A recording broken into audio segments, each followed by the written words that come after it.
No programa Presença, hoje a presença do doutor em gestão, doutor em comunicação e semiótica, Rogério Monteiro. Rogério, você estava falando a respeito de gestão lá, você falou, inclusive, citou casos que não devem ser tão raros de empresas que são formadas, são estruturas estanquizadas, onde as áreas não se intercomunicam. Mas o interessante é o seguinte, quando eu vejo a sua titulação em comunicação e semiótica, eu fico me perguntando o quanto que a comunicação permeia tudo isso, né? Nós estamos falando, na verdade, nós estamos falando de gestão, de métricas, de indicadores, de marcadores, de critérios, de você avaliar o lucro líquido sobre o patrimônio para saber qual é a lucratividade, ou o lucro líquido sobre o faturamento. E em comunicação você sabe que tem uma coisa que eu não sei se você aprende na semiótica. Comunicação não é o que eu falo, o que você compreendeu do que eu falei. Isso parece que também está presente, esse ruído na empresa. Perfeito. A empresa, ela, no primeiro momento, na pesquisa, antes da intervenção, a empresa é um espaço estanque. São feudos, como eu te falei. São feudos, pessoas disputando. Como é que a gente resolve isso? A gente resolve de duas maneiras. Números consistentes. Esse processo de chegar ao número é um processo trabalhoso, é um plano de contas, pessoas treinadas para fazer o registro, um software de qualidade. Então, esse processo para chegar ao número, um número consistente, é uma base, e a outra base é a conversação. Pegar a opinião do outro, buscar empatia, escutar o outro. Porque, na realidade, a resistência à mudança é mais da liderança do que do funcionário, né? E quando você traz a liderança, ele já vem muito resistente a qualquer mudança.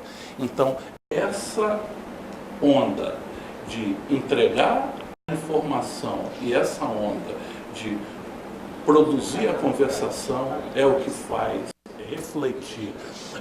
Quero dizer o seguinte, quando se produz a conversação... Ou seja, na verdade, a métrica, quando você se atém ao número, talvez seja a parte até menos difícil do processo, né? Exatamente. Né? Porque a conversação, ela envolve dois temas difíceis de lidar. Primeiro, a diferenciação. São opiniões diferentes que têm que ser respeitadas. E depois, a integração. Diferenciação demais tem problema de consenso. Integração demais não gera ideias interessantes. Não há fricções. Não há fricção. Então, essa condição de construir, nós construímos métodos de conversação, a gente põe a empresa para conversar o tempo, para buscar solução, e a necessidade também pode trazer clientes, pessoas de fora, para continuar o processo de conversação. Rogério, o que a sua empresa ela se distingue de uma tradicional consultoria? Porque a verdade é que a função da consultoria, principalmente a partir das importações de receita de bolos, né? Vamos fazer o planejamento estratégico, vamos fazer análise SWOT, vamos fazer blá, blá, blá, blá, blá, blá, e até banalizaram, fulanizaram, na verdade, essas ferramentas que são úteis quando levadas a sério, né? Em que sua empresa se distingue quando, por exemplo, você intervém na empresa, você é chamado para a empresa, você chega lá e formula para ele, aqui é o caminho, ou você chega lá e hands-on, você também, de uma certa maneira, se engaja na implementação das medidas que vocês mesmos prescrevem? Perfeito. Essa é uma pergunta fundamental, Stark, muito importante. Nós não usamos o nome consultoria, é um nome desgastado. Porque o consultor, ele fica muito na formulação. A formulação cabe tudo. Verdade. Como o papel, né? Como o papel. Né? Claro que é inegável a formulação, mas a formulação embasada. Então, a gente embasa a formulação em números, nós vamos pesquisar, analisar, vamos embasar. Mas o que a gente faz diferente é a passagem para execução. A gente executa o projeto junto. Essa é a primeira questão. Nós executamos juntos, nós monitoramos juntos, nós fazemos o processo de gestão estratégica juntos, né? Alinhamos, executamos, monitoramos, trabalhamos juntos, colocando a mão na massa. Retroalimenta, isso tudo. Essa é a primeira condição essencial. Diferencial já, né? Essa é fundamental. A segunda questão, que eu acho ainda tão importante ou mais, nosso foco é o crescimento lucrativo. nós só temos condição de sobreviver no projeto. O projeto só é bem sucedido, eu vou usar a palavra progresso, com crescimento lucrativo. Não só crescimento lucrativo. A empresa, de repente, está faturando 20 milhões e dando 10 milhões de prejuízo, e dando 10% de prejuízo. Às vezes a gente consegue muito estratificar o portfólio, estratificar os produtos, retirar aquele que não tem lucro, aquele que dá muito prejuízo, descer até o faturamento para aumentar de menos 10 para mais 10. O nosso foco, a nossa cabeça com o empresário é o tempo todo o crescimento lucrativo, né? A execução, a formulação e execução em conjunto, não separar. Porque Isso me lembra muito aquela história do... pensamento e ação. Não, me lembra muito de comprometimento e envolvimento, né? Do porquinho com a galinha, né? Que um chamou o outro para fazer uma lanchonete e vi bacon com ovos, entendeu? E a galinha falou que estaria envolvida, mas o porquinho se sentiu comprometido, porque ele ia entrar com lombo, a galinha com ovo. Perfeito. No seu caso, o conceito é que você precisa que o seu cliente dê certo. Nosso foco é execução, de fazer acontecer e o crescimento lucrativo. O nosso olhar o tempo todo, as métricas para o crescimento lucrativo, os mapas do crescimento lucrativo.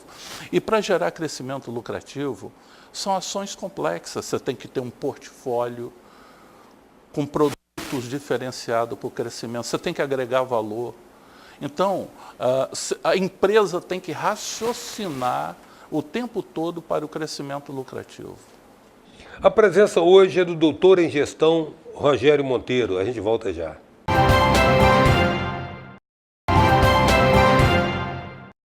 Voltamos com a presença do doutor em gestão, doutor em comunicação e semiótica, Rogério Monteiro. Rogério, e você nos explicou nesses blocos anteriores toda essa versão da visão gerencial a partir de alguns pressupostos, onde a comunicação, como falamos, permeia todo esse processo, métricas que permitam calibrar e medir os resultados metas e resultados, e a escuta, o exercício da escuta para ver interação e convergência, sim, daquilo que a gente fica lá decorando nos planejamentos estratégicos, visão, negócio, aquelas coisas todas, que aquilo seja mais do que uma frase vazia. Agora, você se ocupa, de uma certa maneira, do universo da média empresa, que você citou nesse faturamento aí de 10 milhões a 80 milhões ano. Esse aí, no Espírito Santo, é um perfil de média empresa. E ao longo desses 20 anos, você coletou dados sobre isso. Existe, então, um comportamento, você diria que existe um comportamento recorrente nas médias empresas, na questão gerencial? Perfeito. Só esclarecendo,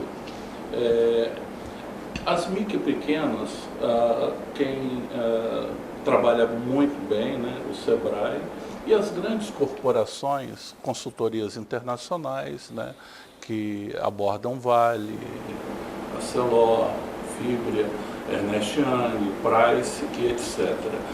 O meu foco foi na média empresa de 10 milhões a 80 milhões de faturamento ano. Nós estamos falando de 60 a 250 funcionários e algo em torno de 2.500 empresas no Espírito Santo.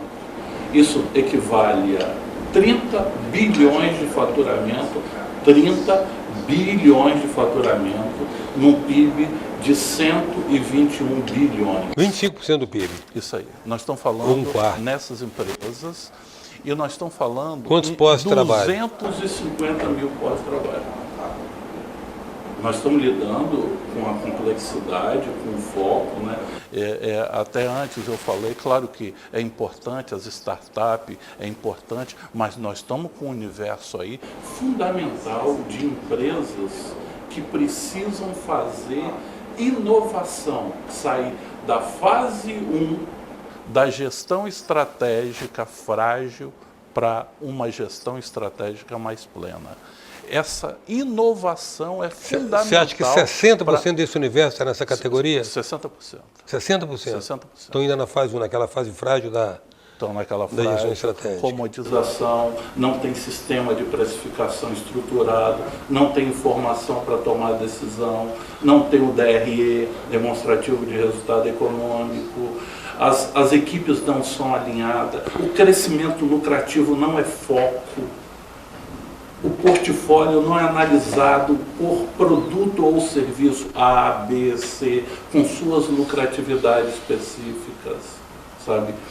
Nós estamos falando então de 1.500 empresas. Nós estamos falando nesse universo. 60% de 2.500. Nós estamos falando de um universo muito extenso. Ou seja, também você tem um potencial de mercado para você particularmente enorme. Perfeito. E a gente já vem aplicando o nosso método e sendo muito bem sucedido.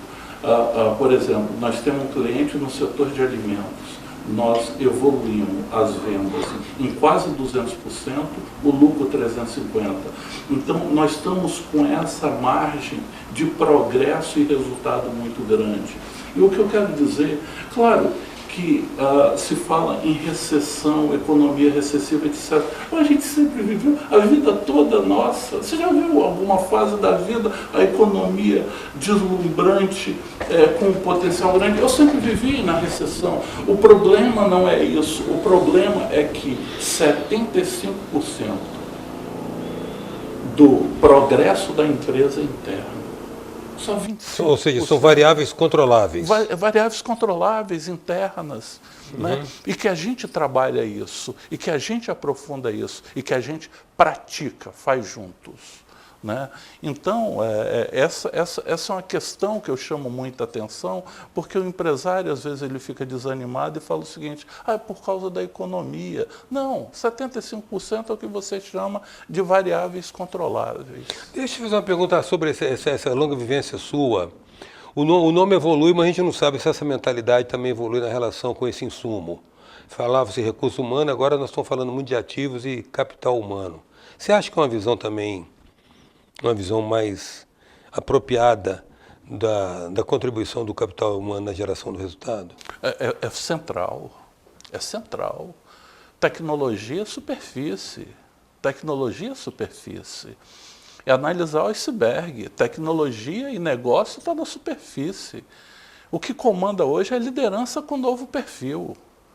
Perfil em aprender, perfil em empreender, perfil de buscar novos conhecimentos, perfil de não imaginar que a inovação é um gesto de invenção de um gênio, mas não, é trabalho duro, disciplinado, é trabalho intenso de pessoas e equipe que se respeita. Então, essa lógica humana é central.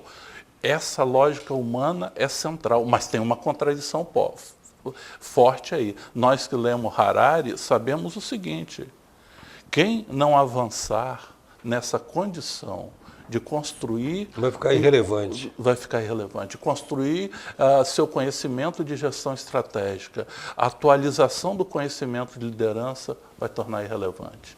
Rogério, agradeço muito sua presença aqui no nosso presença durante esses 2 dias. Muito grato. Muito obrigado, Eustáquio. Mais uma vez, para mim foi um gesto de felicidade e agradeço. E para mim foi um momento de alegria. Hoje a presença do nosso Rogério Monteiro, doutor em gestão, doutor em comunicação e semiótica. Até já.